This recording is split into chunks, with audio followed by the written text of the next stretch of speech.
ओंकार सरवळकर गणपती, राजा सोमेश्वर, अनंत पाटील, राजा निर्माल्य, गणेश चौकेकर, शतघुबडेश्वर, अनिकेत पांजरी, नारद, विवेक सावंत, पद्मावती, शहीद तहसीलदार, ब्रह्मराक्षस आणि ब्रह्मदेवाच्या भूमिकेत दीपेश लाड, विष्णू, सर्वेश चव्हाण, इंद्र, रुपेश चौकेकर आणि सावित्री प्रशांत परब.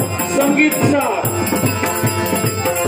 हार्मोनियमवर रवींद्र बेस्त्री, पखवाजवादक यश पाटकर, तालरक्षक सुभाष कांदळकर, तालरक्षक सुभाष कांदळकर. रसिक हो हे आपल्या गावातील आणि काही प्रमुख कलाकारांच्या, इतर गावातील कलाकारांच्या संयुक्त विद्यमाने आपल्या समोर सादर होत आहे.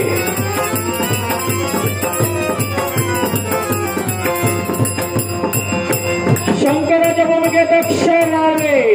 रसिक हो आपल्या समोर थोड्याच वेळामध्ये सादर होत आहे एक दशावतारी नाट्य प्रयोग शतघुबडेश्वर अर्थात नारदाचा अग्निप्रवेश. यातील कलाकार, बालकलाकार आपल्या समोर सादर करणार आहे एक नाट्य कलाकृती शतघुबडेश्वर. थोड्याच वेळामध्ये आपल्या समोर सादर होणार आहे आणि या ठिकाणी संपूर्ण कलाकारांना एकत्रित करण्याचं काम केलेलं आहे आणि ते म्हणजे बाबू कांबळी आणि अनिल पाटील यांनी. या दोघांच्या संयुक्त या विद्यमाने, त्यांच्या सहकार्याने, त्यांच्या मार्गदर्शनातून आपल्या समोर सादर होणार आहे दशावतारी नाट्य प्रयोग शतघुबडेश्वर. थोड्याच वेळामध्ये आपल्या समोर सादर होत आहे शतघुबडेश्वर. धन्यवाद।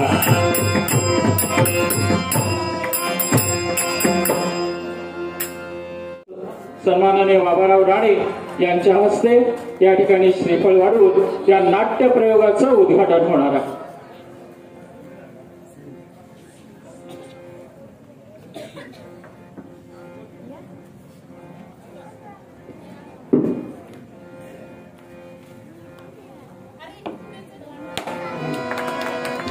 सन्माननीय बाबाराव राणे यांच्या हस्ते श्रीफळ वाढवून या नाट्य प्रयोगाचं उद्घाटन झाले। एक जोरदार टाळ्या वाजवून या ठिकाणी आपण धन्यवाद।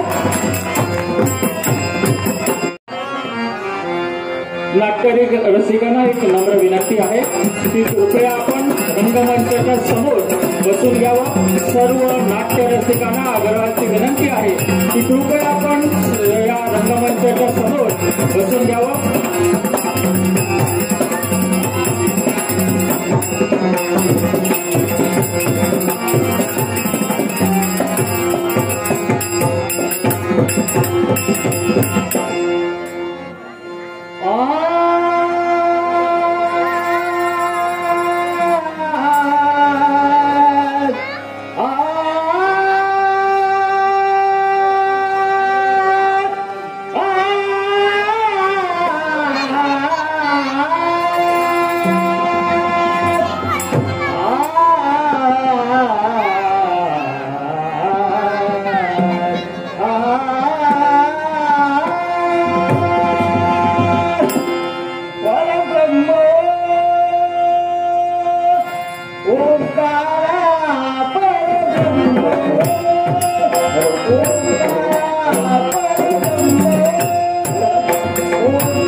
Gaurí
वरमरोही वरमरोही वाजता सूत्र धरा.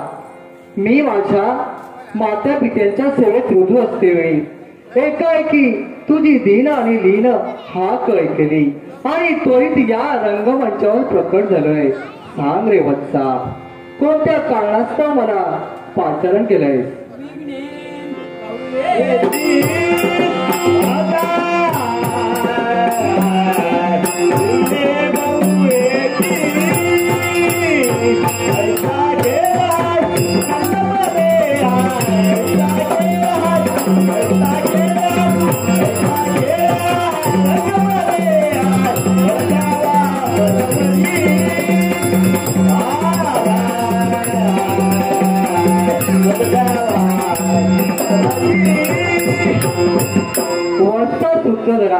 तू नाट्य प्रयोगास प्रारंभ करत आहेस आणि या नाट्य प्रयोगात भलभलती विघ्ने येतील असा तुला संभव भासतोय. म्हणूनच तुझ्या नाटकातील विघ्ने मी माझ्या हाती असणारा पाश आणि अंकुश याच्या योगे करून त्या विघ्नांचा नाश करेल असा शुभ आणि मंगलतेचा आशीर्वाद तुला आहे.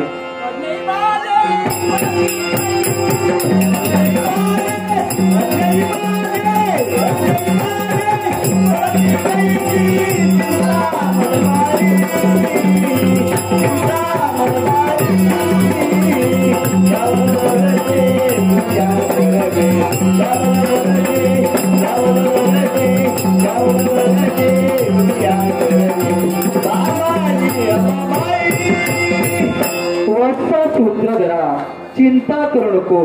तुझ्या नाटकातील मतिबंद मालके सुज्ञ हो गुरु बृहस्पतीप्रमाणे भाषणे करतील, गणगंधर्वाप्रमाणे गायन करतील आणि अष्टरंभांप्रमाणे नृत्य करतील असाही तुला माझा शुभ आणि मंगलतेचा आशीर्वाद आहे.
चिंता करू नको.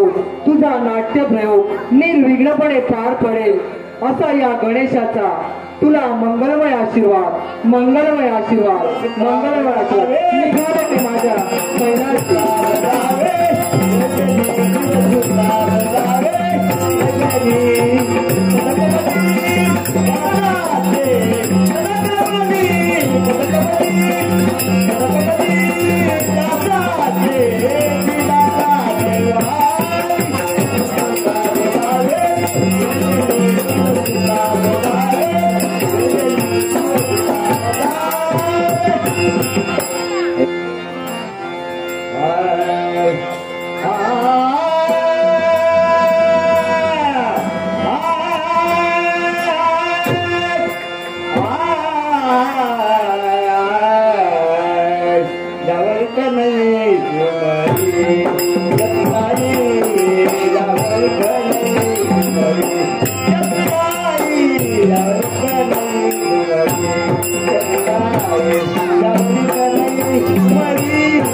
फक्त भक्ष्याच्या शोधात, फक्त भक्ष्याच्या शोधात.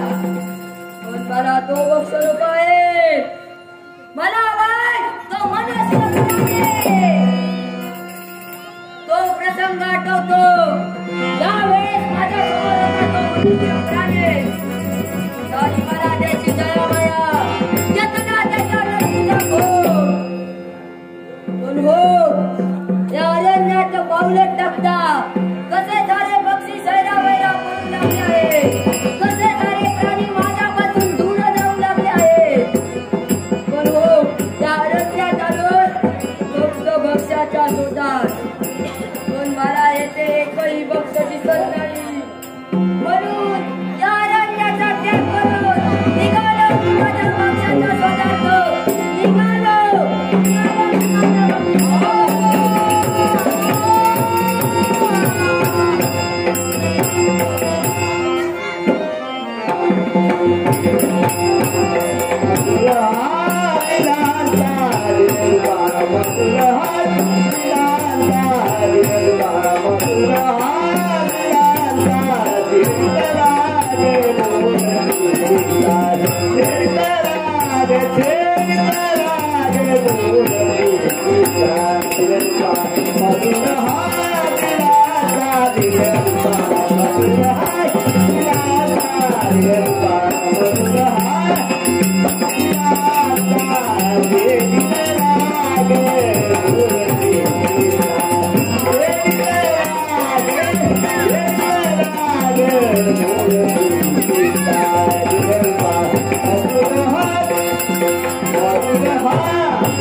सत्येन धार्यते पृथ्वी, सत्येन तपती रवी, सत्येन वाती वायुष्य, सर्व सत्य प्रतिष्ठित. सत्याच्या जोरावर पृथ्वी धारण झाली आहे. सत्याच्या तेजानं सूर्य नारायण अखिल विश्वाला प्रकाशमान करतोय. सत्याच्या जोरावर वारा वाहतोय. हे सार विश्व कार्य सत्याच्या जोरावर उभा आहे. अशा सदोदित सत्याचा विजय करणाऱ्या हे सर्व साक्षी परमेश्वरा, तुझ्या पूज्य आणि पवित्रीय चरणी हस्तिनापूर नगरीचा राजकर्ता राजा सोमेश्वर याचा सादर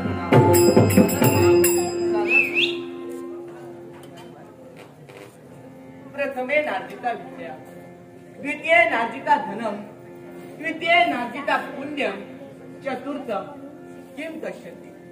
जीवनाच्या पहिल्या टप्प्यात जर का माणसाने ज्ञान संपादन केलं नसेल तर त्याला त्याचं जीवन जगणे म्हणजे अर्थशून्य होय. आणि त्याचप्रमाणे आम्ही आमच्या जीवनाचा पहिला टप्पा परिपूर्ण केला, तो म्हणजे आमची पितृदेवता अत्रि ऋषी. आमची पितृदेवता अत्रि ऋषी यांनी आम्हाला ज्ञानार्जन केलं. वेद अभ्यास आम्ही त्यांच्याकडून शिकलो, विद्या अभ्यास त्यांनी आम्हाला पडविला आणि अशा प्रकारे आमच्या जीवनाच्या पहिल्या टप्प्यात आम्ही यशस्वी ठरलो. जीवनातील दुसरा टप्पा कोणता असेल, जीवनातील दुसरा प्रवास कोणता असेल तर तो म्हणजे धन. आणि तो धनसंचय आमच्या जवळ नव्हता, पण मनाच्या ठिकाणी एक प्रेम होता. मनाच्या ठिकाणी वावरणारे एक स्वप्न होतं. निश्चितच ते स्वप्न एक ना एक दिवस पूर्ण होईल याची आशा मनाकडे निर्माण होत होती. आणि त्याच वेळी आम्ही एक संधी साधली. आणि ती संधी कोणती असेल तर संपूर्ण या पृथ्वी तलावर फिरण्याचा आम्ही निर्धार केला. आणि या पृथ्वी पर्यटन करत असतेवेळी ते दृश्य आम्ही आमच्या नेत्रांनी पाहिलं. ते खरोखरच फारच आगळं आणि वेगळं होतं. आणि ते दृश्य कोणतं असेल तर एका वृक्षावर कपोत पक्ष्याची पिल्लं होती. कपोत पक्षी त्या वृक्षावर राहत होते आणि अचानक त्या ठिकाणी एक महाकाय हत्ती आला. आणि त्या महाकाय हत्तीने आपल्या शुद्धेनं त्या हत्तीने आपल्या वृक्षाला गदा गदा हलविलं. त्या वृक्षावरील असलेली कपोत पक्ष्याची पिल्लं भूमीखाली पडू लागली. ते दृश्य आम्ही आमच्या नेत्रांनी पाहत होतो. काय करावं आम्हाला काहीच सुचत नव्हतं. पण एवढा मोठा महाकाय हत्ती, एवढा मोठा महाकाय गजराज त्याच्याशी झुंज देणार तरी.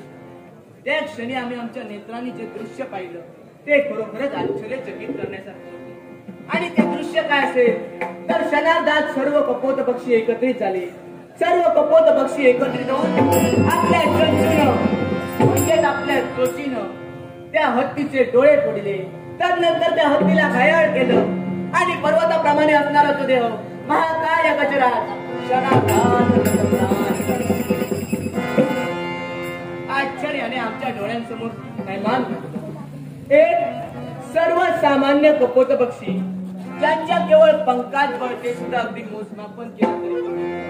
आणि जर का ते सर्वसामान्य कपोत पक्षी एका महाकाय हत्तीला मतदान करतात मग आमच्या सारख्या सामान्य मानवाने एक असामान्य कीर्तिवंत होण्याचा निर्धार आपल्या मनाशी का बाळगला. त्याच क्षणी आम्ही आमच्या मनाशी निर्धार केला की आपल्या जीवनात आपल्याला काहीतरी असामान्य घडवायचंय. कारण 84 वल्लक्षी फेरेतून जो मरत मानवाचा देह मला प्राप्त झालाय तो देह मला सार्थकी लावायचा आहे. करुणानंतर पुनश्च भरारी नाही, साधू नंतर कृपा नाही, आई नंतर प्रेम नाही आणि या नरदेहानंतर दुसरा देह नाही. आणि म्हणूनच आपल्या जीवनात आपल्याला काहीतरी असामान्य घडवायचंय असं ध्येय आम्ही आमच्या मनाशी बाळगलं. आणि त्याच वेळी आम्ही पृथ्वी पर्यटन करत होतो आणि आम्ही क्षीण झालो होतो. आम्ही थकलो होतो. आम्हाला विश्रांती आणि तीच विश्रांती घेण्यासाठी ज्या ठिकाणी तो हत्ती मृत गेला होता त्याच ठिकाणी आम्ही झोपी गेलो. आणि आम्ही झोपी गेल्यानंतर क्षणार्धात एक स्वप्नभास आम्हाला झाला. तो स्वप्नभास काय असेल तर मी ज्या ठिकाणी झोपी गेलो आहे त्याच ठिकाणी त्याच भूमीखाली एक द्रव्य संच आहे, धनाचा साठा आहे. तो धनाचा साठा मला माझ्या नेत्रांसमोर दिसू लागला. त्याच वेळी काही चित्र माणसं माझ्या डोळ्यांसमोर खेळत बागडत दिसू लागली. त्याच वेळी माझ्या लक्षात आलं की मी ज्या ठिकाणी झोपलो आहे त्याच ठिकाणी काही वर्षांपूर्वी अविनाश नगरीचे एक राज्य होतं. त्याच अविनाश नगरीच्या राज्यात ओंकार नावाचा राजा राज्य करत होता. त्याची पत्नीमध्ये सत्य होती. त्यांना झाली ती 24 मुलं. पण त्या 24 मुलातच एकमेकांत कट पडले. त्यांच्या वादावादात त्यांच्या भांडणात अविनाशी नगरीचा सर्वनाश झाला. पण त्या राजाची असलेली साधन संपत्ती कुणीही तेथून नेली नाही. त्या राजाचे असलेले गुप्तधन त्याच ठिकाणी त्या भूमीखाली गाडला गेला. क्षणार्धात आमचे स्वप्न दृष्टांतानंतर नेत्र खुलले. आमचे नेत्र उघडले तो आम्हाला डोळ्यासमोर दिसू लागला तो नवमंडळातील राजा सूर्यनारायण. क्षणार्धात स्वप्न दृष्टांत झाल्याची जाणीव आम्हाला झाली. मुद्दामून आम्ही त्या भूमीचं खोदकाम सुद्धा केलं आणि ती भूमी खोदता क्षणी तो द्रव्य संचय, तो धनसाठा आम्हाला सापडला. एवढा मोठा तो धनसंचय, एवढा मोठा तो द्रव्य संचय, त्याचं काय करावं आम्हाला काही सुचत नव्हतं. पण त्याच वेळी आम्ही त्या धनसंचयाच्या आधाराने आणि आमच्या शौर्य सामर्थ्याच्या आधाराने हे विस्तीर्ण असं राज्य उभं होण्यामागे त्या धनसंचयाचा आणि आमच्या शौर्य सामर्थ्याचा खूप मोठा वाटा आहे. आणि त्या ठिकाणी तो हत्ती मृत गेला होता. म्हणूनच या राज्याला आम्ही हस्तिनापूर हस्तिनापूर हस्तिनापूर असं नाव दिले. अनेक गावोगावीचे लोक आमच्या राज्यात आमचे प्रजाजन म्हणून वावरू लागले. आम्हाला ते एक राजकर्ता म्हणून मानू लागले. त्याच वेळी आम्ही त्यांना प्रजाजन म्हणून त्यांना योग्य तो न्यायदान देण्याचं कर्तव्य करू लागलो. आणि अत्रि ऋषींचा पुत्र तो सोमर्षी तो पृथ्वी पर्यटन करण्यासाठी निघाला होता. आणि पृथ्वी पर्यटन करत असते वेळी एका धनसंचयाच्या आधारावर आणि स्वतःच्या त्याने हस्तिनापूर नगरीचं महान असं साम्राज्य वसविलं आहे. आणि त्या हस्तिनापूर नगरीचा संस्थापक त्या थोर सौम्येस तो पात्र ठरला. आज राजा सोमेश्वर त्या सौम्येने मी माझ्या राज्यातील तमाम प्रजाजनांना न्यायदान देण्याचं कर्तव्य करतो. आज ही माझी हस्तिनापूर नगरीची असलेली तमाम प्रजा सुखा समाधानात आनंदात वावरते. कशाची न्यूनता माझ्या हस्तिनापूर नगरीत नाही. पण परमेश्वरा, याच्या मागचं खरं कारण बोलत असेल तर तुझा सदोदित असलेलं आमच्या सदैव पृष्ठभागी असल्या कारणानं पूर्वजांची पूर्वपुण्याई आणि मातृपितृ देवतेचे मंगलाचात्रेचे आशीर्वाद आणि त्याच कारणामुळे ज्या दिवसापासून हा हस्तिनापूरचा सुवर्णमय माझ्या मस्तकी चढविला गेला आहे त्याच दिवसापासून न्यायाचा न्यायदंड आम्ही घेतलाय. येणाऱ्या अवकाश प्रजेला योग्य ते न्यायदान करण्याचं कार्य राजा सोमेश्वर आपल्या जीवनात करतो. जर का कुठे अन्याय दिसत असेल तर त्या अन्यायाला शासन करून त्या अन्यायाला न्याय उतरवण्याचं कार्य राजा सोमेश्वर आपल्या जीवनात करतोय. कशाची न्यूनता माझ्या हस्तिनापूर नगरीत नाही येते. गजांत लक्ष्मीचं वैभव माझ्या हस्तिनापूर नगरीत नांदतंय. म्हणूनच पहा माझ्या हस्तिनापूर नगरीमध्ये अशा मधुर स्वर लहरी उमटतात. या मधुर स्वर लहरी मला हा संकेत देत आहे की तुझ्या राज्यातील असलेली तमाम प्रजा सुखी समाधान आणि आनंदात वावरते. परमेश्वर, ही सारी काही कृपाछत्र तुझा आहे. तुझ्या कृपा आशीर्वादामुळे माझ्या राज्यात मधुर अशा तऱ्हेच्या स्वर लहरी उमटत आहे. आजपर्यंत तुझं कृपाछत्र जसं या माझ्या राज्यावर सदैव तेवत आहे तसं तुझं कृपाछत्र माझ्या राज्यावर सदैव तेवत राहावं. आणि माझ्या राज्यात ज्या मधुर स्वर लहरी उमटत आहे त्याच मधुर स्वर लहरी सदैव उमटत राहावं एवढीच देवा माझ्या सोमेश्वर तुझ्या चरणी सविनय प्रार्थना. मधुर स्वर लहरी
तुझा आशीर्वाद मिळाल्याचा मनोभास आम्हाला होऊ लागला.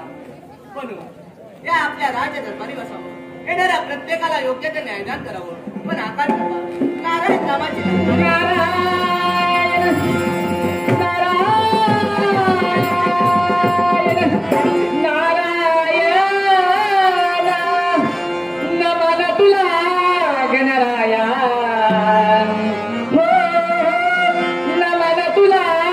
गणराया माझे नमन तुला गणराया, माझे नमन तुला गणराया, माझे नमन तुला गणराया, नमन तुला गणराया, नमन तुला गणराया माझे.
ज्याप्रमाणे आकाशातून पडलेले पाणी हे ते सागराला जाऊन मिळते, तसा कोणत्याही भक्ताने आपल्या देवतेला केलेला नमस्कार हा माझ्या महाविष्णूंनाच येऊन पोचतो. नारायण. अरे वा वा वा वा वा. प्रातःकाळी उठलो, स्नान संध्या आटोपली, आता सावित्री व पिता विरंची यांचे दर्शन घेतले, कृपा आशीर्वाद मिळवला. दक्ष शापामुळे नारदाला औट झटका झाला नाही. आता हातात हरिनामाची चिपळी व स्कंदामध्ये हा ब्रह्मविना अडकून नारायण नावाचा जप करीत कधी स्वर्गलोक, कधी पृथ्वीलोक, ते कधी पाताळ लोक, या त्रिभुवनी माझी भ्रमंती असते. परंतु हे भगवंता, हे अनंत युगाच्या नारायणा, कित्येक दिवस लोटले आणि एकाएकी माझी पावले या हस्तिनापुरी येऊन ठेपली खरी. का आणि कशासाठी याचं कारण काही मला कळेना. पण नारायण, हे भगवंता, कित्येक दिवस लोटले आणि माझी पावले हस्तिनापुरी येऊन ठेपली आहेत खरी. इथे आल्याची जाणीव तरी राजा सोमेश्वराला करून द्यावी. नारायण नारायण. आजचा दिवस म्हणजे अगदी सुंदर सत्कार. अरे वा वा वा वा. श्रीकाल गणित लोक्यवंद पुरुष. हो, आज आपल्या पावली वळली त्या हो. हस्तिनापूर नगरी. नक्कीच. भक्त प्रल्हाद आणि गुरु वाल्मिकी हा. त्याला उच्च बलाची प्राप्ती करून देणाऱ्या हो. अज्ञान रूपी अंधकारातून ज्ञान रूपी प्रकाशाकडे पावलं नक्कीच. आपल्या पुढची आणि पवित्रणीय जणी हा. हस्तिनापूर नगरीचा राज्य करता. हो. राजा सोमेश्वर. अरे वा. आहे, आहे, आहे, आहे. शुभांगी मंगल देवेचा आशीर्वाद. नारायण. फारच मनाचं समाधान झालं. अरे वा. यावं. हो. स्वागत आहे आपलं. नक्कीच. साधू संत येती करा. हा. तो दिवाळीला जा. हो.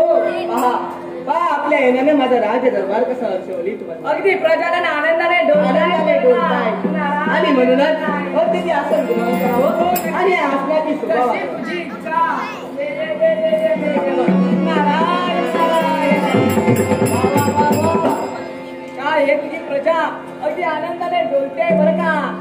माझी प्रजा हा. या आनंदाने डोलते. हो. त्याच्या मुळाशी कारण काय असेल हा. तर आपल्यासारख्या माणसांचे आशीर्वाद. अरे वा वा. समाधान वाटलंय राज्यकर्त्या, समाधान वाटलंय. हा. हस्तिनापूरचं राज्य मी ज्यावेळी वसविलं हो. ते राज्य वसवून कित्येक दिवस गेले. नक्कीच. अजून आपली पावलं माझ्या राज्यापर्यंत पडली नव्हती. हा. पण आज सहज सहज आणि निष्काम असेल. हा. आपली पावलं माझ्या राज्यापर्यंत पोहोचली. नक्कीच त्याचं राज्यकर्त्या. काय कारण आहे? कित्येक दिवस लोटले हा. मी त्रिलोकी ब्रह्मती करतो, पण कित्येक काळ लोटून मी तुझ्या जवळ आलो आहे. तू तुझ्या राज्याचा राज्यकारभाराचा आनंदाने आलोय. तुझा राज्यकारभार कसा सुरळीतपणे चालवतोय हे पाहण्यासाठी इथपर्यंत येणं केले राज्यकर्त्या. मग देवश्री हा. असं जर का असेल हो. तर हा राज्य कारभार मी आज हाताळतोय. नक्कीच. कशाची न्यूनता आहे माझ्या हस्तिनापूरमध्ये? नाहीये पण नाहीये. जर का कशाची न्यूनता राहिली असेल हा. तर निश्चितच ती आपण निदर्शनात आणावी. नक्की. पण राज्यकर्त्या हा. मगापासून ऐकतोय मी काय ते? देवर्षी देवर्षी. अरे आपलं नातं विसरलास की काय या राज्यकारभारात. अरे हो. हो. आपलं नातं तर फारच आगळं आणि वेगळं आहे. आगळं आणि वेगळं. आणि ते नातं कोणतं असेल हा. तर तुम्ही माझे काका आणि मी तुमचा पुतण्या. आता आलास खरा. अगदी चाणाक्ष नजर आहे बरं का तुझी. पण काय हो काकाजी, हा. अजून मला तुम्ही कारण सांगितलं नाही. हो हो बऱ्याच हो. दिवसांनी आपली पावलं माझ्या हस्तिनापूर नगरीत नक्कीच नक्कीच मी नक्कीच. तुम्हाला प्रश्न केलाय की कशाची न्यूनता या माझ्या राज्यात आहे, तर आपण ती न्यूनता मला निदर्शनास आणू. राज्यकर्त्या हा. युद्ध कौशल्यात तू प्रावीण्य आहे. निश्चितच घन दौलत संपत्ती तुझ्याकडे आहे. आहेच. अगदी प्रजाजन आनंदाने डोलताय. सर्व माझी प्रजा सुख समाधान ऐश्वर्यात. राजाचा सुखी संसार म्हणजे त्याची प्रजा. निश्चितच. आणि माझ्या एक गोष्ट अशी लक्षात आली आहे, तुझ्या राज्यकारभारात एका गोष्टीची मात्र कमी झाली आहे. नारायण नारायण. माझ्या राज्य कारभारात एका गोष्टीची न्यूनता. हो. पण काकाश्री काय हो, हा. कुठल्या अशा प्रकारात मी कमी पडलोय? राज्यकर्त्या. कौशल्य आहे. हो. वैभव संपत्ती सर्व काही माझ्याकडे आहे. नक्की. मग कशाची न्यूनता माझ्या राज्यात आहे? राज्यकर्त्या हा. कशाची न्यूनता नाही बरं का. मग एका राज्याला एका राजाची गरज असते. हो. त्याचप्रमाणे राजाला सुद्धा काय ते समजून घे. म्हणजे या बाजूला कोण नको का, या डाव्या बाजूला कोणी नको का. काकाश्री नारायण. आलं माझ्या सर्व काही आता. हा. म्हणजे अर्धांगिनी हो. जोडी दावी. अरे वा वा वा. अगदी चाणाक्ष नजर आहे राज्यकर्त्या तुझी. पण काकाश्री हा. माझं अजून वय बरंच पुष्कळ आहे हो. हा. योग्य ते वय आलं, सुयोग्य असं वय माझं झालं की मी निश्चितच लग्न नाही करेन. नाही नाही नाही राज्यकर्ते, हे काही मला मान्य नाहीये. तू म्हणतो तुझ्या राज्यकारभारात माझा थोडाफार तरी हातभार आहे. तू मला गुरु म्हणतोस, मग माझी ही एक इच्छा मात्र तू पूर्ण केलीच पाहिजे. काकाश्री, वेळोवेळी पदोपदी आपण मला मार्गदर्शन केलं. नक्कीच योग्य ती निर्णयता माझ्या राज्यात येऊन आपण कथन केलं. पण प्रत्येक कनिष्ठाचं लग्न हे वरिष्ठ सुचवत असतात. अरे पण माझी पितृदेवता इकडे नाही. पण हा मोठेपणा काकाश्री या नात्यानं मी आपल्याला देतो. अरे वा वा वा, समाधान वाटले राज्यकर्त्या, समाधान वाटले. मग काकाश्री सांगावं, हा अशी मला शोभेत साजेल अशी, सुशील अशी राजकन्या हो कुठे आपल्या पाहण्यात आहे का? अरे वा राज्यकर्त्या, आतापर्यंत म्हणत होता माझे वय नाही काकाश्री, माझ्या राज्यकारभारात आणि कोणती मला अडचण नको काकाश्री. आणि अगदी आता घाई झाली म्हणायची. हो पण तुमची इच्छा आहे आणि तुमची इच्छा पूर्ण करणे हे माझं कर्तव्य आहे. आणि म्हणूनच विचारतो, आपल्या पाण्यात अशी सुयोग्य अशी राजकुमारिका हो कुठे आहे का? हे राज्यकर्त्या, तुला एका कन्येचं नाव मी सुचवतोय. मग सांगा, तुझ्या राज्याला, तुझ्या राजसिंहासनाला साजेल शोभेल, तुझ्या संपूर्ण राज्याला, प्रजाजनांना एक राजमाता मिळेल. आणि ती कोण असेल तर निर्माल्य देशाची राज्यकर्ते राजा निर्माल्य, त्यांची कन्या पद्मावती. अरे वा वा वा वा, निर्माल्य देशाचे राज्यकर्ते राजे निर्माल्य, त्यांची कन्या पद्मावती. पण काका, आपण नाव सुचविला, पण तिचं जरा काहीतरी वर्णन. अरे वा वा वा वा, काय तिथे ते रूप. अरे वा वा वा, तिच्या चेहऱ्यावर काय ते, तिच्या सर्वांगाला कमल पुष्पाचा सुगंध. अगदी भारावून जाशील. तिच्या सर्वांगाला म्हणे कमल पुष्पाचा सुगंध दरवळतो. काय तिथे ते सौंदर्य अप्रतिम आहे. हो, आणि शिवाय एक राजकन्या आहे. नक्कीच. मग काकाश्री, हो आपण माझे गुरु आहात. नक्कीच तुमचा आशीर्वाद माझ्या अंगीकृत करणे माझं कायम आहे. पण हो, मला आता क्षणाचाही विलंब करायचा नाहीये. अरे वा वा राज्यकर्त्या, मगापासून तर बोलत होतास काकाश्रीमध्ये वय नाही, काकाश्रीमध्ये त्या राजसिंहासनावर अडचण नाही. मग का रे एवढी घाई कशाला? काकाश्री, म्हणूनच मी आपल्याला विचारलं प्रथमतः आपण आल्यावर की माझ्या राज्यात जर कशाची न्यूनता असेल हो आपण मला निदर्शनास आणून द्यावी. हो, आणि ती न्यूनता आपण मला निदर्शनास आणून दिला एका धर्मपत्नीची. आणि ती तुला कुठे मिळेल तेही सांगतो आहे. एक कान इकडे कर तुझा, एक कान इकडे कर. हो काकाश्री, दुसरा तिकडचा बंद कर, नाही तर या कानाने जे ऐकशील त्या कानाने सोड. नाही तिकडचा बंद कर. सांगा, ही पद्मावती आहे ना, ही तुला तिच्या नित्याच्या कर्मामध्ये मिळेल. पण कुठे? कैलासाच्या पायथ्याशी पार्श्वलिंगाची पूजा करण्यास मिळेल. काकाश्री, कैलास पर्वताच्या पायथ्याशी हो नित्य नियमानुसार ती त्या कैलास पर्वताच्या पायथ्याशी शिवशंभू देवाची भक्ती करण्यासाठी त्या ठिकाणी येते. पार्थिव लिंगाचं पूजन करण्यासाठी ती त्या ठिकाणी येते. निश्चितच ती मला त्या ठिकाणी मिळेल. नक्कीच मिळेल. पण सांगतोय ते आहे काय ते, तिच्याशी जाऊन बोल, तिचा होकार मिळव. निश्चितच नंतरच राजा निर्माल्यकरीचा हात मारण्यासाठी सांगतोय.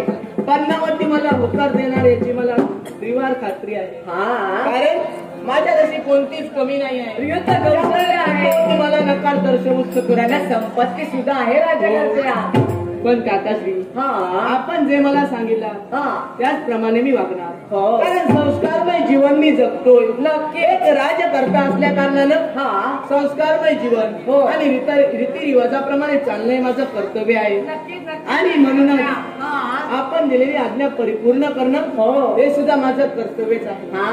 मग काकाश्री, ठीक आहे, या माझ्या राज दरबाराचा त्याग करून हो मी पद्मावतीच्या शोधार्थ कैलास पर्वताच्या पायथ्यापर्यंत जाईल.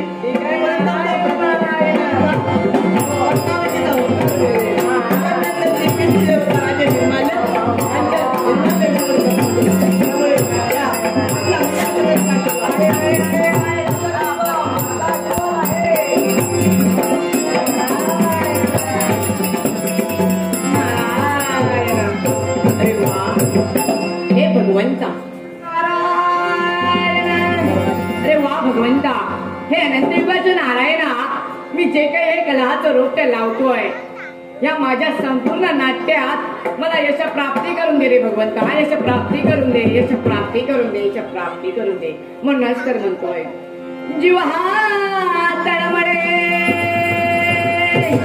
तुझ्याच साठी, जीव हा तळमळे तुझ्याच साठी, कोठे मला भेटशी देवा, कोठे मला भेटशी अनंत युगाच्या नारायणा रे, कोठे मला अनंत युगाच्या नारायणा रे, कोठे मला अनंत युगाच्या नारायणा रे, कोठे मला जीव हा तळमळे तुझ्याच साठी, जीव हा तळमळे, जीव हा तळमळे तुझ्याच साठी, कोठे मला भेटशी, कोठे मला भेटशी अनंत युगाच्या नारायणा रे, कोठे मला भेटशी अनंत युगाच्या नारायणा रे, कोठे मला भेटशी अनंत युगाच्या नारायणा रे, करणे काया हिंदोळाया नारायणा, करणे काया, करणे काया, करणे काया हिंदोळाया अर्पण मी गेली, अर्पण मी गेली अनंत युगाच्या नारायणा रे, कोठे मला भेटशी अनंत युगाच्या नारायणा रे, कोठे मला भेटशी अनंत युगाच्या नारायणा रे, कोठे मला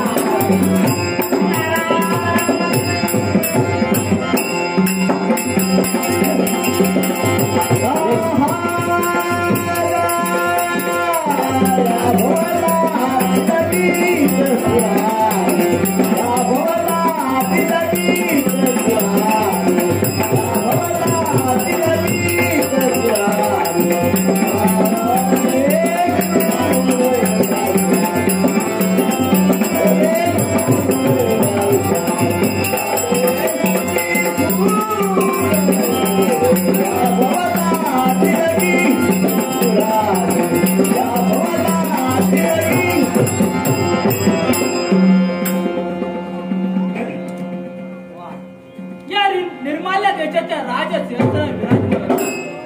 हे पार्वती परमेश्वरा, शंभराचा तुझ्या पवित्र पूज्य चरणी राजा निर्माल्या शतशः नमस्कार. देवा, तुझ्या कृपाशिवाय आणि माता पित्याचं वैद्य कवच माझ्या पाठीच्या असल्या कारणाने कोणत्याही गोष्टीची मला चिंता नाही. एवढाच कशाला त्यावेळी न्यायाचा न्यायदंड हाती घेतला आणि प्रजेला योग्य तो न्याय देण्याचं कर्तव्य राजा निर्माल्य करतोय. अन्यायाला शासन, पराक्रमाला मार्गदर्शक राजा आपल्या जीवनात करतोय. देवा, याला कारण काय असेल? कारण तुम्हाला मूर्त स्वरूपात दर्शन दिलंय. याला कारण असेल तर ज्यावेळी बाळपणापासून तुझी भक्ती केली. एवढंच कशाला त्यावेळी कैलास पर्वताच्या पायथ्याशी पायदेवलिंगाची स्थापना करून त्यावर निजे बिल्वपत्र अर्पण केलं. त्याच वेगे करून ते बिल्वपत्राच्या पार्थिव लिंगावर वाहत असते. ते बिल्वपत्र तुझ्या चरणापर्यंत पोहोचलं आणि ते पार्थिव लिंगावर वाहिलं बिल्वपत्र तुझ्या चरणापर्यंत पोहोचल्यामुळे तुम्हाला दर्शन देण्यास आला. त्या दर्शनाला मी पावन झालो. प्रत्येक गोष्टीत या संपादन झालं करण्याची किंमत या निर्मला राजात झाली. एवढाच कशाला त्यावेळी प्रत्येक गोष्टीत मला यश निर्माण झालं. त्याच वेळी मला इच्छा निर्माण झाली.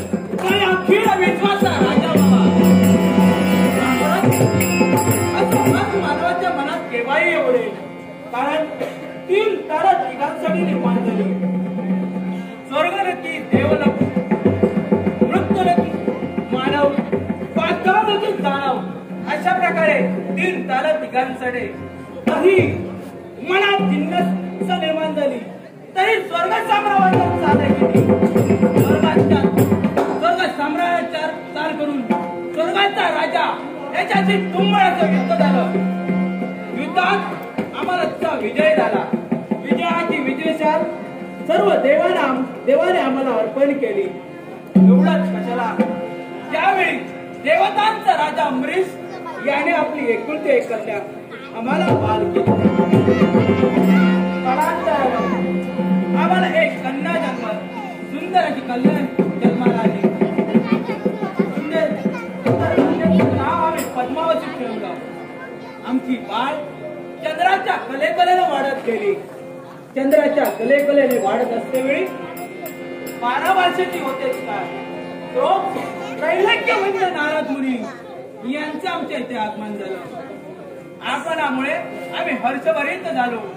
याचा योग्य संगोपचार त्याच वेळी त्यांनी जो एक मार्ग माझ्या बाळेसाठी सुचवला की, हे पद्मावती, तुला एक मार्ग सांगतोय. तो कोणता असेल तर त्या कैलास पर्वताच्या पायथ्याशी जे पार्थिव लिंग आहे, त्या पार्थिव लिंगावर रोज बिल्वपत्र अर्पण करावं. ते बिल्वपत्र अर्पण केले असते तुझ्या राज्याचा उदय आणि बापाचाही उदय होईल. यासाठी माझी बाळ नित्याचं कर्तव्य करते. नित्याचं कर्तव्य करत असते वेळी 17व्या वर्षात पदार्पण करतेच का, तोच त्याच्या देहाला कमल पुष्पाचा सुगंध निर्माण झाला. याच कमल पुष्पाच्या सुगंधामुळे माझी प्रजापती हर्षभरित झाली. आनंदाच्या डोळ्यानं वाचू लागली. तरी देवा मला समाधान नाही, कारण तुझं भजन पूजन करावं हे चुकलं आणि तुझं मंगलमय नामस्मरण करावं हे मंगल नाम तुझे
जागा येऊ प्रथम आपल्या बाबांना भेटेल. बाबा, अहो बाबा, बाबा,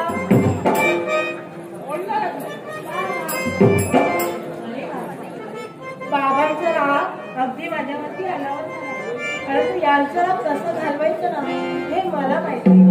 अहो बाबा, बाबा, आपल्या चरणांपाशी हे असलेले दिसत हेच माझे समाधान आहे आणि तुमचा आशीर्वाद मिळवण्यासाठी मी इथपर्यंत येण्यात आहे. म्हणूनच म्हणते बाबा, सुख विमाला मी तर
घाबरले.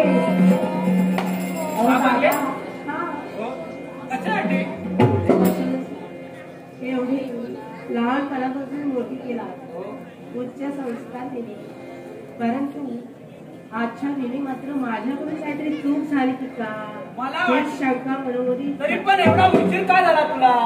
बाबा, उशीर झाला एकच कर्तव्य, माझी नित्याची दोन कर्तव्य.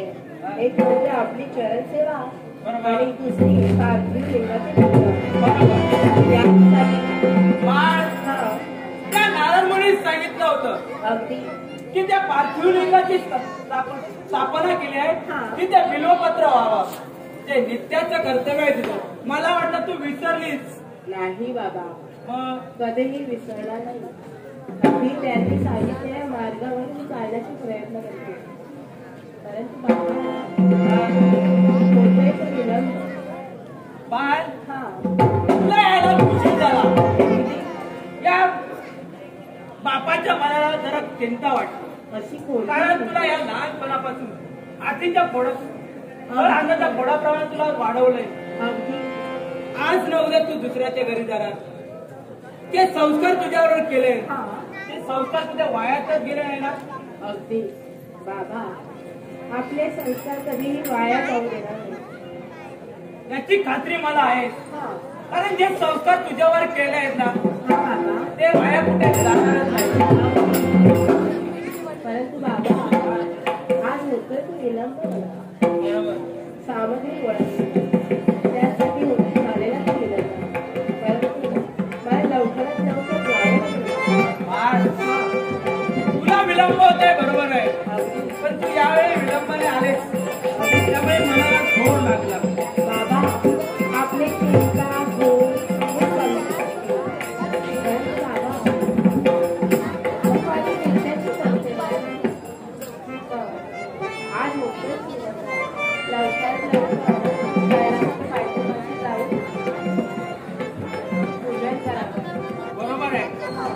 नित्याचे कर्तव्य की त्या कैलास पर्वती जाऊन पार्थिव बसवावं. तिथे न थांबता त्या कर्तव्यासाठी तू निघावं. आज होतोय तो विलंब. लवकरात लवकर मला कैलासाच्या पायथ्यापासून जायचं. बाबा आपली आज्ञा घेते, आशीर्वाद घेते. लवकरात लवकर.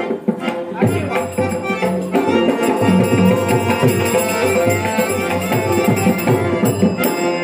माझी बाई नित्याचं कर्तव्य करण्याची आपण इथे न थांबता त्या राज्याचा फेरफटका मारून आपण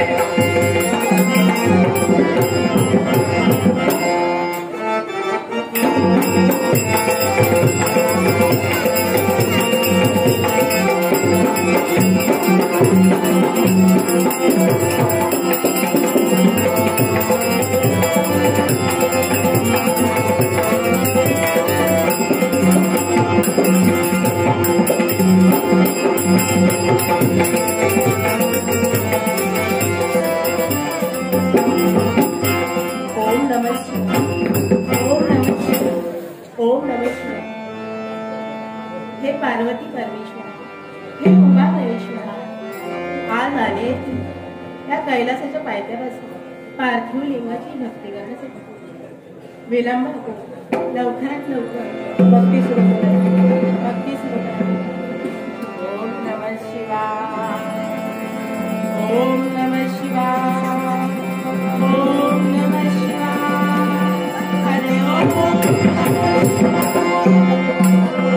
बलभावे करा देवाचे भजन.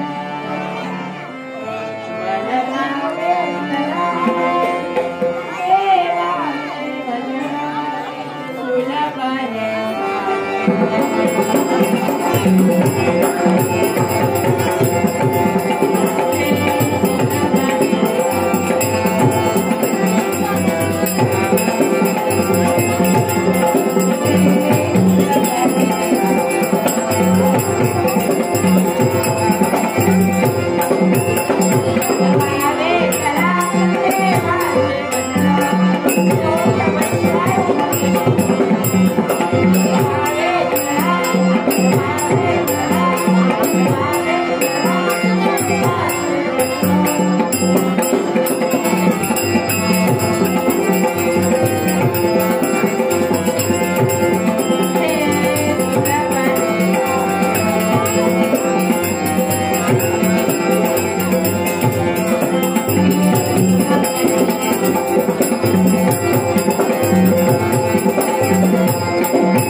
एवढी सुंदर स्त्री पाहूया विचारून कोण आहे? न सांगलेलं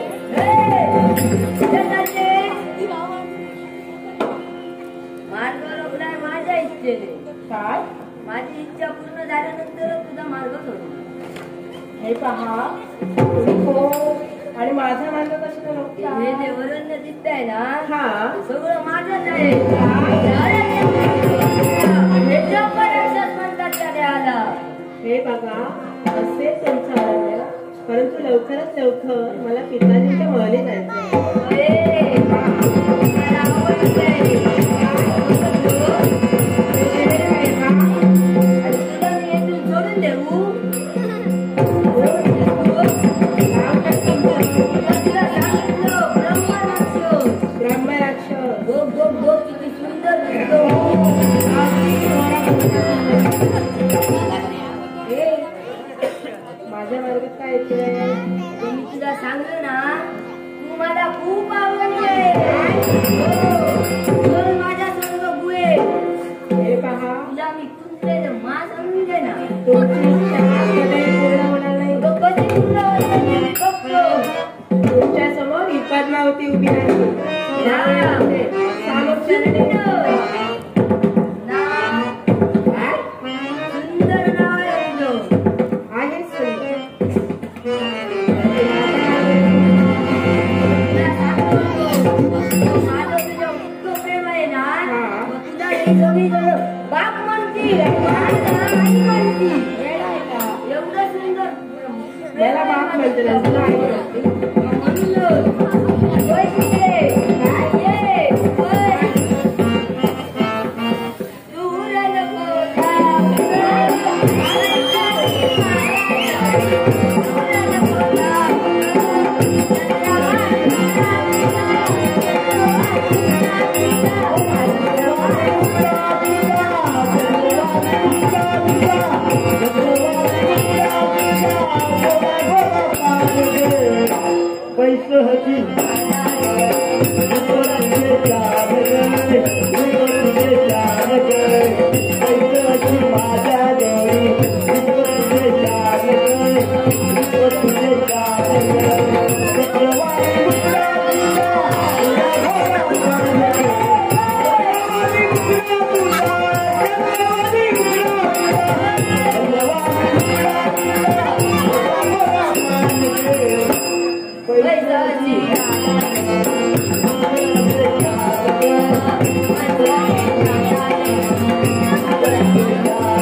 म्हणूनच म्हणते सामोपचाराच्या बोलाने सांगते माझा मार्ग मोकळा करा. तू तर एक स्त्री आहे.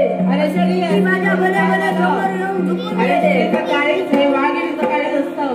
स्त्रीला काही सारं भगवानच्या किती मागे बघितले आणि किती स्त्रिया बघितले. भले भले महाकाय हत्ती पण बघितले. ते पण माझ्या समोर झुकून गेले. हे पहा आजचा दिवस जर तुम्हाला चांगला जगायचं असेल ना तर माझा मार्ग मोकळा करा. अगं मी तुला याच्या आधी सांगितलं होतं. मी असं तुला काय माझ्या ते? इच्छेने मार्ग तुझा रोखला आहे आणि माझ्या इच्छेने तुझा हे मार्ग पहा, रोखणार आहे. तुमची इच्छा कधीही पूर्ण होणार नाही. त्यामुळे म्हणते सामोपचाराच्या बोलाने माझा मार्ग मोकळा करा. हे मुळीच शब्द नाही. हे पहा अजूनही मी तुम्हाला तेच परत परत सांगते माझा मार्ग मोकळा करा. बघ मी आहे ब्रह्मराक्षस. तुला याच्या आधी सांगितलं होतं हे अरण्य आहे ना हे माझं आहे. हे पहा ब्रह्मराक्षस येथे मनुष्य आहेत, हे ते तुला त्याच्या घाबरत इच्छेने. नाही. मनुष्य आहेत, ते त्याच्या इच्छेने.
कुल नरेश राजा सोमेश्वर म्हणतात मला. हे राजा सोमेश्वरा, हा? हे तुला येण्याचे कारण एकच 10-11 शब्द आम्ही हिच्या मुखातून ऐकले. क्षणाचाही विलंब न करता तिच्या मदतीसाठी आम्ही धावून आलोय. ज्या अर्थी तिच्याकडून मदतीचा हात आलाय त्या अर्थी तिला मदत करणं हे एक राजकर्ता नसताना माझं कर्तव्य आहे. पण या अरण्याच्या ठिकाणी असा अविचारी प्रसंग, असं नीच कृत्य करणारा कोण आहे? या अरण्याचं वर्णन करणारा ब्रह्मराक्षस म्हणतात या देवाला. बघ ब्रह्मराक्षस, या अरण्याच्या ठिकाणी तो अविचारी प्रसंग निर्माण करत होता. तो प्रसंग निर्माण करण्यामागचं नेमकं कारण तरी काय? हे आमच्या दोघांमध्ये प्रेम चालू होतं आणि त्यात तू माझा व्यत्यय आणला आहे. ब्रह्मराक्षस, प्रेम हे कुणी कुणावर करायचं असतं, पण प्रेम हे एकमेकाच्या सहाय्यतेने व्हायचं असतं. आणि तिची तुला सहमती नाही, तिची तू ओढाताण करत होतास. त्यामुळे राजा सोमेश्वर तुला सामोपचाराच्या बोधाने सांगतोय, तिची माफी माग आणि इथून चालता हो. हे राजा सोमेश्वरा, सामोपचाराचे बोध तू तुझ्या राज्यात जाऊन दे. हे राज्य, हे जे अरण्य आहे ना, हे माझं आहे. बघ ब्रह्मराक्षस, एवढा जर का तू उन्मत्त झाला असशील, नाविलाज माझा आहे. त्या माझ्या तारणीनं तुझा घात करायच्या आधी सामोपचाराचा बोध पुन्हा एकदा निघून जा. अरे म्हणण्याची तू मला दाखवतो. अरे तुझ्यासारखे मी कित्येक राजकर्ते आणि कित्येक भजमध्ये पाहिले आहे. ब्रह्मराक्षस चुकून गेले आहे. ब्रह्मराक्षस, ऐक, आतापर्यंत तुझे पाहिले ते फार आगळे आणि वेगळे होते, बरोबर. पण मी, माझे पराक्रम तू अजून झालेले नाही आहेस. माझे पराक्रम तू अजून तुला माहित नाही आहे. सामोपचाराचा बोध करणं हे माझं कर्तव्य आहे.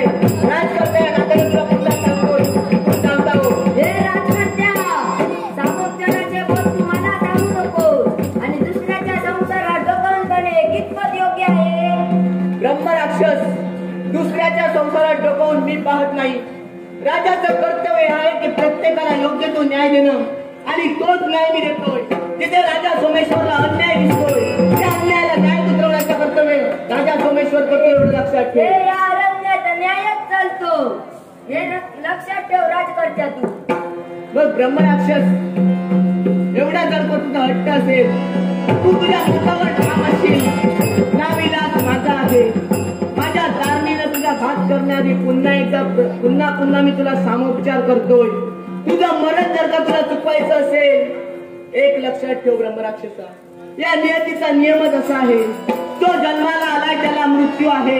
आणि तुझा मृत्यू आता मला जवळ आलेला दिसतोय, आणि तो सुद्धा माझ्या हातून. त्यामुळे जर का तुला तुझं मरण चुकवायचं असेल तर इथून माघारी जा. हे राजकर्त्या, तुला पण मी सामोपचाराच्या बोधाने सांगतोय, जर तुझ्या जीवनातील जर 4 दिवस सुखाचे घालवायचे असतील ना, ते तू बसून गेलेलं सोडव.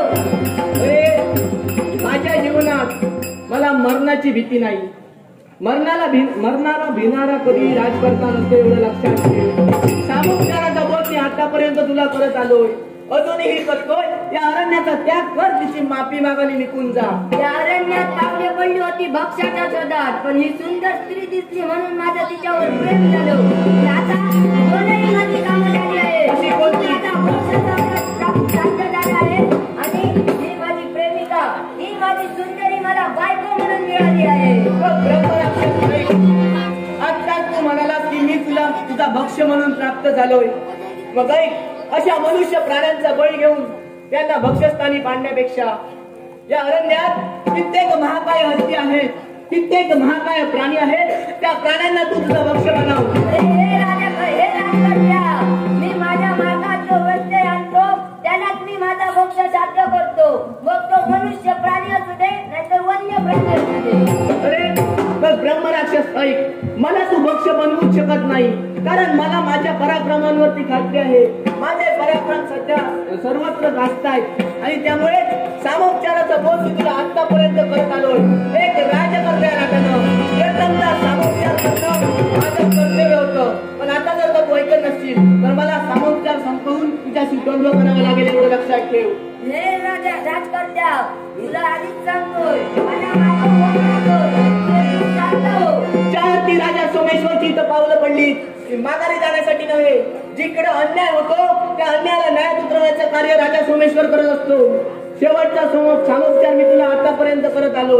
आताही तुझ्या जीवनात संधी आहे, आणि संधीचं सोनं कोणत्या प्रकारे करावं हे राजा सोमेश्वराला चांगलं ज्ञात हे राजकन्या, ते पावलं म्हणजे महाराष्ट्रासाठी नव्हे आणि मी तुला माझा वंश राज्य करणार म्हणजे करणार.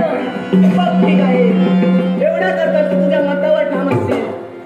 नाविलाज माझा या माझ्या तारणीनं तुझा घात करण्यासाठी मला तू माघार घ्यायला लावून एवढं लक्षात ठेव. जन्मा मरणाची भीती या ब्रह्म राक्षसाला नाही आहे. तुला आधीच जाऊन ठेवतो. तुला जर तुझ्या जीवनाचे 4 दिवस सुखाने घालवायचे असतील ना, ते तू निघून जा. माझा शेवटचा विचार आहे. ब्रह्म राक्षस ऐक, अजूनही तुझ्या जीवनातील वेळ गेलेली नाही आहे. तुला जर का तुझं मरण चुकवायचंय तर तू इथून निघून जा असं मी तुला प्रथमच म्हणालो. हे राजकन्या, हे राज्य आहे माझं, हे अरण्य आहे माझं. तुझ्या आवडत्याकडे तुझ्या राज्यात पोहोचव. बघ ठीक आहे, एवढा जर का सामोपचाराच्या बोधाने सांगून तू ऐकत नसशील, नाविलाज माझा या माझ्या दारणीनं तुला धारापैकी पाडण्यासाठी गरजे राहणार दार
करून मोकळा झाला.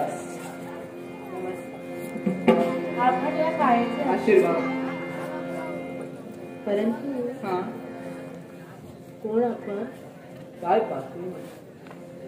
काकाश्रीने सांगितल्याप्रमाणे हिच्या सर्वांगाला कमल पुष्पाचा सुगंध दरवळतो. काय अप्रतिम सौंदर्य.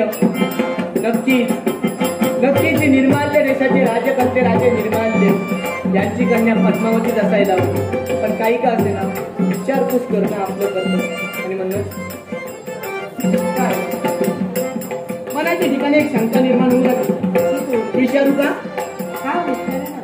निर्माल्य देशाचे राजकर्ते राजे निर्माल्य यांची कन्या पद्मावती आपणच का? आपल्याला कसं कळतं? पण यांना कसं माहिती? पण काय हो पद्मावती, त्या निर्मितीच्या कन्याच्या ठिकाणी आपण एकटे लिफ्ट येण्याचं कारण तरी काय? नित्याच्या कैलासाच्या पायथ्यात असते. पार्थिव देवाची स्थापना करण्यासाठी येत असते. म्हणजे आपलं नित्याचं परंतु आजच्या म्हणजे हे संकट माझ्यावरती असते. असू द्या, हे आपलं नित्याचं कर्तव्य आहे की दररोज कैलासपुराच्या पायथ्याशी येऊन पार्थिव लिंगाची पूजा आपण करतात. आज अचानक आपल्यावर एक संकट उद्भवलं गेलं. पण काय करायचं? ते संकट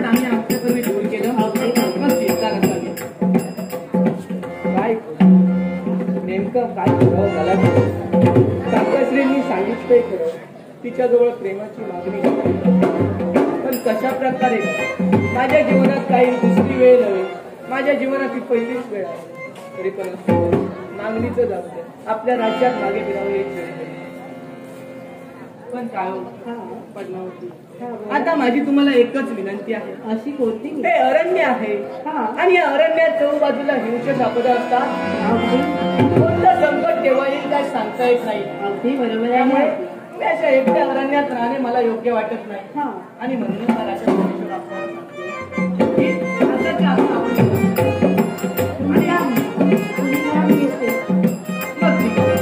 तुम्हाला त्या ठिकाणी शंका नसावी. आपण माझ्या मागून येत असाल तरी मला चालेल. सांगू तरी कसं? मला सुद्धा नेमकं काहीच कळत अहो, ही तर मला अचानकच जायला सांगते. आता मी हिला सांगू कुठल्या कोणाला? बरं पद्मावती, तुम्ही माझ्या मागून या. मी माझ्या कर्तव्यात निघतो. मला जरा माझ्या कर्तव्यात जायचं. निश्चिंत राहा. पण कुठलाही येऊ शापत तेव्हाही येऊ शकतो. मी आपल्याला प्रथमताच म्हणालो. आपलं म्हणणं मला पटतंय. आणि त्यामुळे तिथे थांबणं योग्य नाही. लवकरात लवकर आपण घेऊ. आणि मी सुद्धा आता माझ्या देशाकडे स्थान करतो.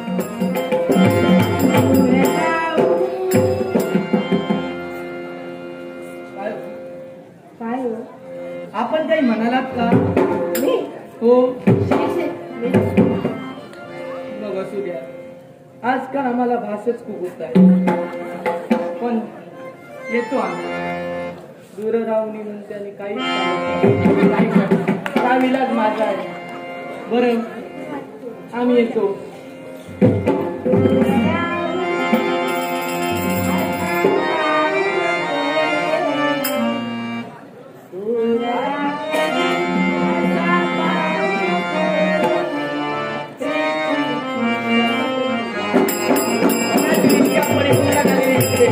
लवकरात लवकर या प्रेमाचा विचार करावा.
आपल्या प्रेमाचा स्वीकार राजा सोमेश्वरने केला. अगदी. पण का माहित आहे का, माझं सुद्धा तुमच्यावरती प्रेम होतं. काय? आणि म्हणूनच त्या इच्छेने मी इकडे आलो होतो. अगदी पण माझ्या मनात पण कोणता प्रसंग उद्भवला तो जाऊ दे. हा आता आपण दोघांनी प्रणय प्रेम केले अर्थात आपलं लग्न होणं गरजेचं आहे. आणि अर्थात तुम्ही एक राज्यकर्ता आहे, तुम्ही एक राजकन्या आहात आणि रीतीमय संस्कारमय असे जीवन आपण जगतोय. आणि ते संस्कारमय जीवन आपण जगत असल्या कारणानं संस्कारमय पद्धतीनं चाललंय आपलं कर्तव्य आहे. आणि म्हणूनच मी आपल्याला काय सांगतोय ते आता ऐका. आपले पितृदेवता राजे निर्माल्य यांच्यापर्यंत येऊन आपल्यासाठी मागणी हा राजा अगदी देव पावला म्हणे. अगदी माझ्या मनातही अगदी हेच होते. मग चिंता नसेल परंतु पण हो. मला लवकरात लवकर आपल्या बाबांना हे सांगायचं. काय झालं? जशी तुम्हाला घाई आहे तशी मला सुद्धा घाई आहे. काय पण त्याआधी एक कर्तव्य परिपूर्ण करा. असं कोणतं करतो? आपण माझ्यावर प्रेम केलंय अर्थात हा लग्न करणार ते सुद्धा माझ्याशीच हा. असं मला प्रथम वचन द्या. काय हो आपणाला वचन पाहिजे. हो ऐका तर मी तुम्हाला वचन देते. लग्न करेन तर फक्त तुमच्याशी बोलेन. लग्न करेन तर फक्त तुमच्याशी बोलेन. लग्न करेन तर फक्त तुमच्याशी बोलेन.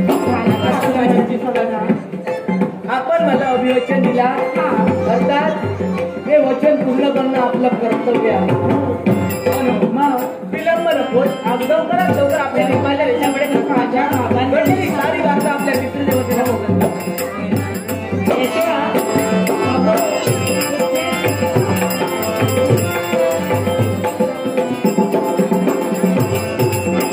परमेश्वरा दरिद्र्याला त्याच्या पूर्वजांचा घराचा घाटा सापडावा, तांदळ्या अमृत सापडावं, जसं आपलं भाग्य आपल्याला पद्मावती सापडावं. त्यामुळे लवकरात लवकर नुसतं सैन्य घेऊन निर्माल्य रेषाकडे प्रस्थान करावे. हे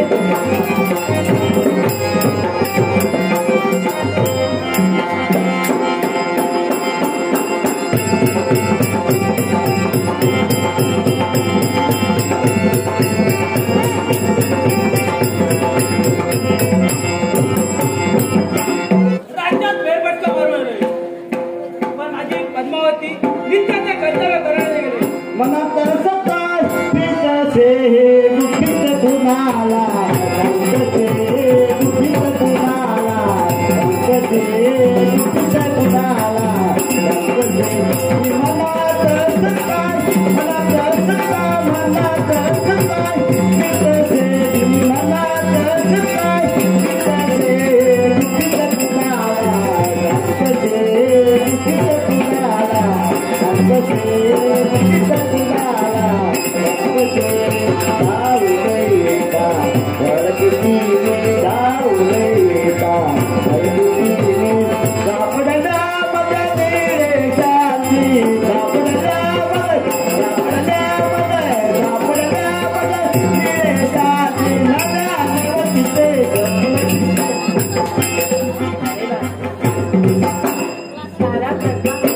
प्रथम आपण आपल्या बाबांना सांगावं आणि तदनंतर त्यांचा आशीर्वाद घ्यावा. बाबा बाबा आपली पद्मावती हा. हा दादा आशीर्वाद घेण्यासाठी बाळ परत यायला तुला विलंब झालाय. कशासाठी? पूर्वजांची पुण्याई आपला आशीर्वाद आणि माझ्या शिवशंकराची भक्ती त्यामुळे आज मी तुम्हाला काय म्हणतेस? हा याला कारण काय? कैलासाच्या पायथ्यापाशी माझ्यासोबत एक संकट आलं आणि ते संकट कोणतं असेल तर ब्रह्म राक्षस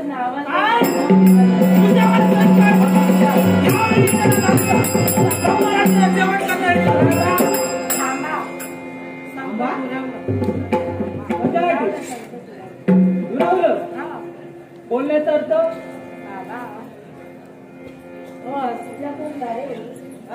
राजा सोमेश्वर आपल्याला माहिती काय ते त्यांची करायचं त्यांनीच माझं संकट दिलं. म्हणजे तुझ्या आलं संकट हस्तिनापूर नरेश याने दूर केलंय. धन्यवाद देतोय. माझ्या बाळ्यावर आलं संकट त्या राजकर्त्याने दूर केलंय. बाबा त्यांची करायचं आणि मला कुठेतरी बोलू आणि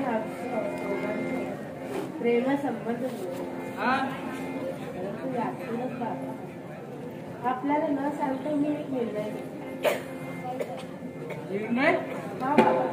असा कोणता निर्णय घेतलाय? आणि निर्णय कोणता असेल तर मी त्यांना वचन दिलंय, लग्न करेल तर फक्त तुमच्या. नाही बाळ. काय झालंय? अगदी आपला चेहरा पडतो. काय अन्याय झालाय का बाबा? काय चुकलंय का माझं? बाळ हा बाबा. नकळत का होईना मलाच करत्याला वचन घेऊन बसलीस. हे कोणती उद्गार बाहेर पडतात? बाबा काय चुकलंय का माझं? बाळ तुझं काही चुकलेलं नाही. हा. पण चुकलेलं काही नाही, पण एक गोष्ट घडली. अशी कोणती गोष्ट बाबा?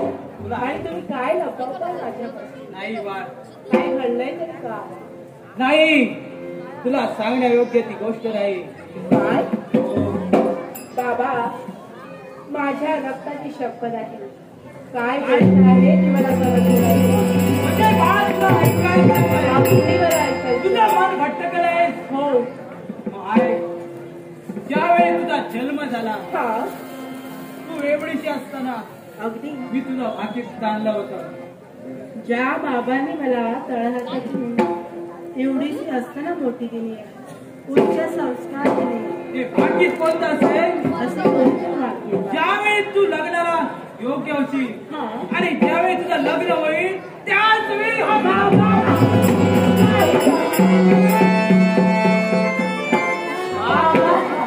कोणते उद्गार बाहेर पडतायत बाबा? अरे एका वाटेला तुझ्या लग्नाची वरात, दुसऱ्या वाटेला प्रयत्न झाला. नाही बाबा, हे कदापि शक्य नाही. पण नाही बाळ, हा. माझा निर्णय मागे येऊन तुझ्या सुखासाठी आपला तुझा बाप आपल्या प्राण टाकत आहे. आपले प्राण घेऊन मी कधी सुखी राहणार नाही नाही बाबा. बाळ, नाही करताय. तुला लग्न करावं बाबाने लागेल. मला सांगितलं, ज्या बाबाने मला तळहाताची मुलगी संस्कार दिले, तळहाताच्या फोडाप्रमाणे जगले, त्या बाबांना त्यांना दुःख देऊन मी कधी सुखी होणार नाही. नाही, असा कोणताही बाप नाही की आपल्या मुलीला दुःखाच्या डोळ्यात आपलं सुख बघेल. हो, नाही, माझा निर्णय झालेला आहे. मला लग्न करावं लागेल. नाही. मला तुम्हाला माझ्या लग्नाची काय? मी लग्न नाही करत. मी आपल्या सुखासाठी आज अव्यवस्थित राहील. नाही बाळ,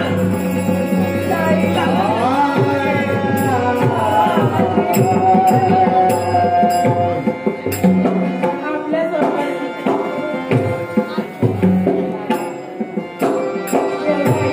आजपर्यंत मी कधीही तुझं सुख मला महत्वाचं आहे. बाळ, आपल्या विचारांना दुःख देऊन मी कधी सुखी होणार नाही. ते तू वचन दिलं आहे. नाही बाबा. राज करताना तू वचन देऊन बसली. तुला ती पूर्तता होणे गरजेचं आहे. बाबा मी वचन जरी दिलं असेल ना, तरी ते वचन तुम्ही ओळखू शकता. आणि ते कोणत्या पद्धतीने असेल तर राजकारच्या सोमेश्वर हं? यांना तुम्ही लग्नासाठी नकारला, ते तुमच्या मधून नक्की आहे. नाही बाळ, हा बाबा. वचन तू दिलंय. अगदी काय लग्न मला मोडायला सांगतेस? वचन बाबा जरी मी दिलं असेल ना, तरी पण आपल्या पिताजींच्या सुखासाठी मलाही करावं लागतं. ठीक आहे बाळ, हा बाबा. तुझ्या सुखासाठी हा बाप हे करायला तयार आहे. बाबा हे आपल्या जात आहे ती देवघरात, परंतु राजा सोमेश्वर इथे केव्हाही येतील, परंतु त्यांना काय सांगायचं आहे ना ते तुम्ही ठीक सांगा. आहे बाळ, यावेळी तू इथं न थांबता हा. देव दरबार जाऊन बसावं. अगदी. सोमेश्वराला जे काही सांगायचं ते मी माझ्या पद्धतीने सांगेन. येते बाबा, काळजी घ्या. ठीक आहे.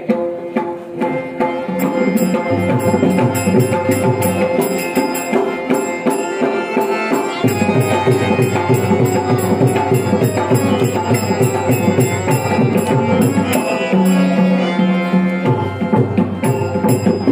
निवडक सैन्य घेऊन या निर्माण देशाच्या राजप्रासादीपर्यंत आपलं पावलं पडलं. आपण इथवर आल्याची जाणीव राजे निर्माल्य यांना करून द्यावी हेच योग्य होतं. आणि म्हणूनच कोण राजे निर्माल्य, कोण हस्तिनापूर राजा सोमेश्वर आपल्या राजप्रासादी उभा आहे. धन्यवाद देतोय तुम्हाला.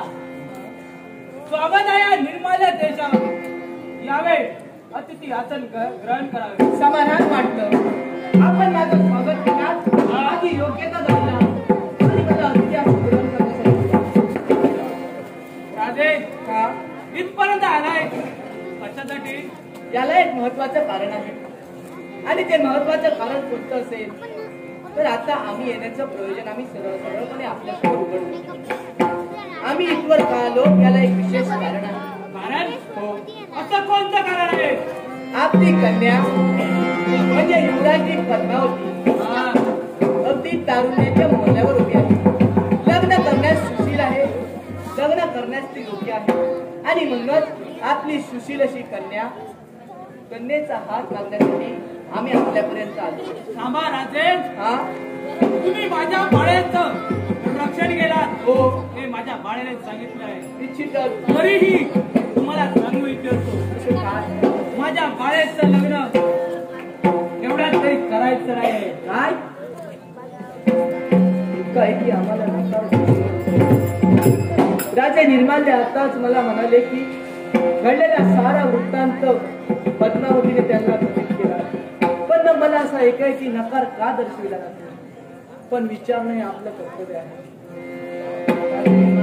हा, एक शंकेची पाल म्हणी चुकवू लागली. विचारू का? विचारा. काही क्षणांपूर्वी आपल्या कन्येने माझ्याशी प्रेम केलं. हो, त्यासाठी तिने मला शाब्दिक वचन सुद्धा दिलं. मग एकाएकी आपण मला नकार दर्शविला.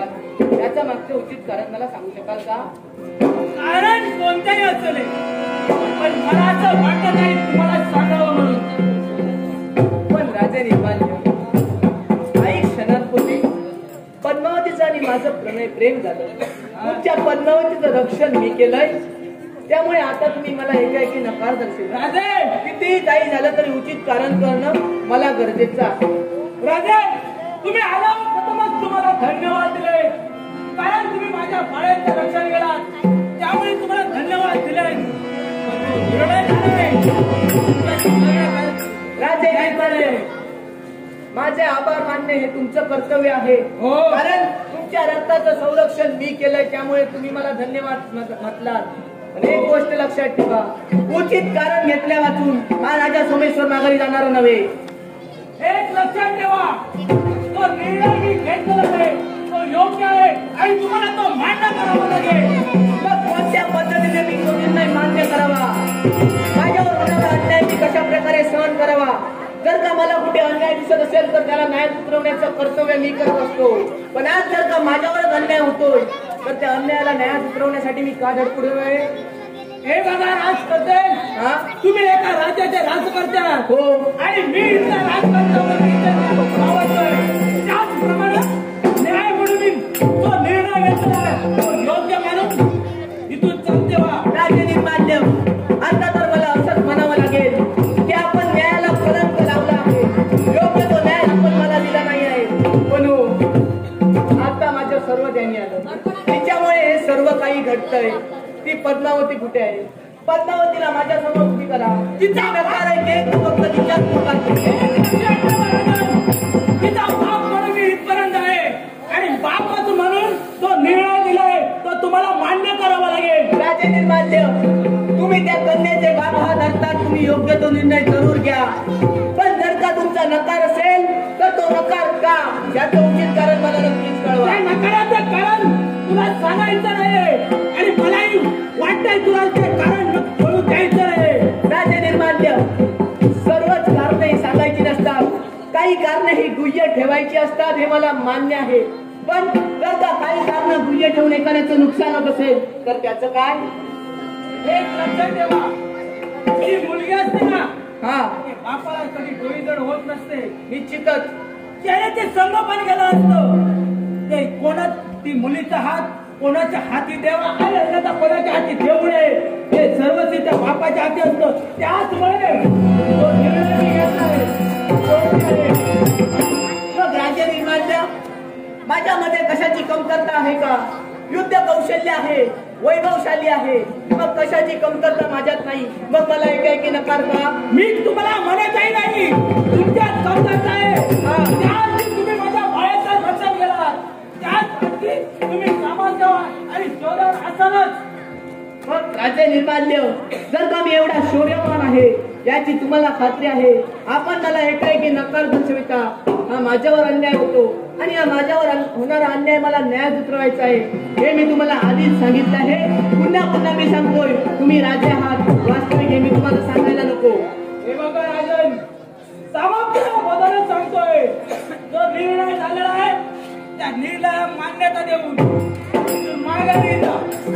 मग राजा निर्माल्य माझा क्रोध तुम्ही अनावर होऊ देऊ नका असं मी तुम्हाला आधीच म्हटलेलं आहे.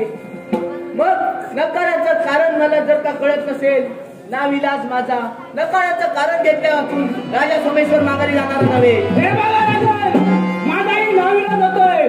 सामर्थ्यावर चालला यावेळी सामर्थ्यावर चालला यासाठी मला आधी माघारी घ्यावी लागेल. मग राजे निर्माल्य नाविलाज माझा सुद्धा होतोय.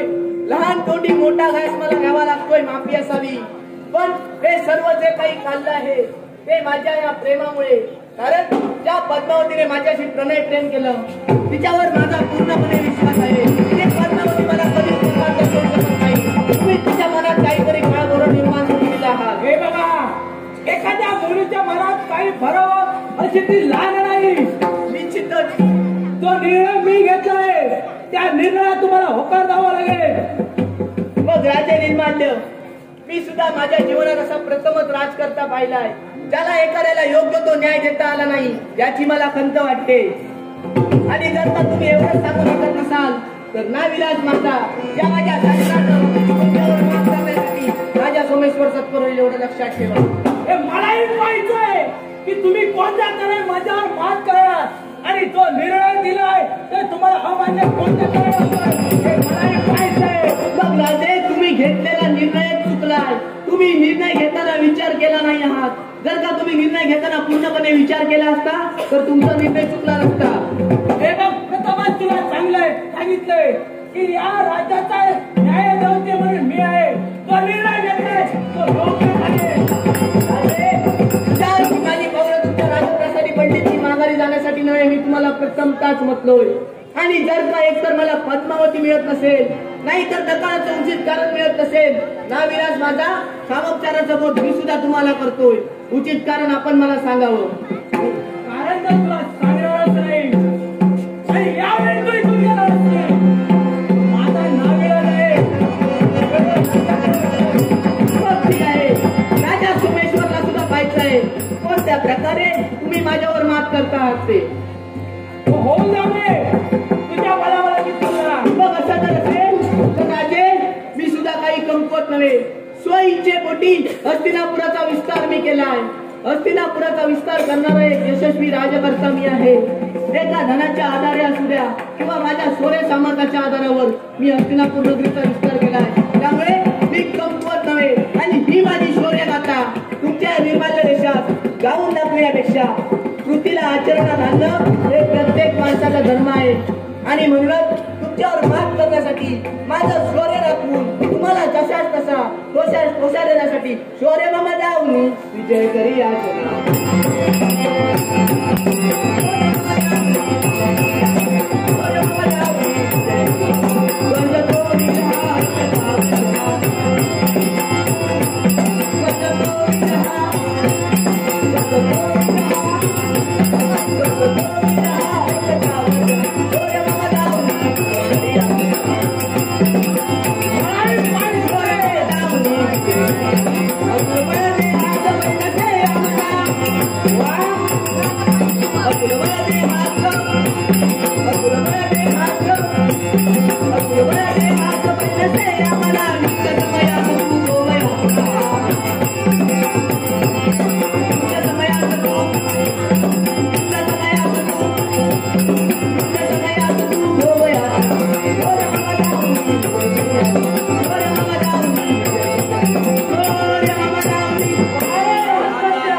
अखेर पळून गेलात.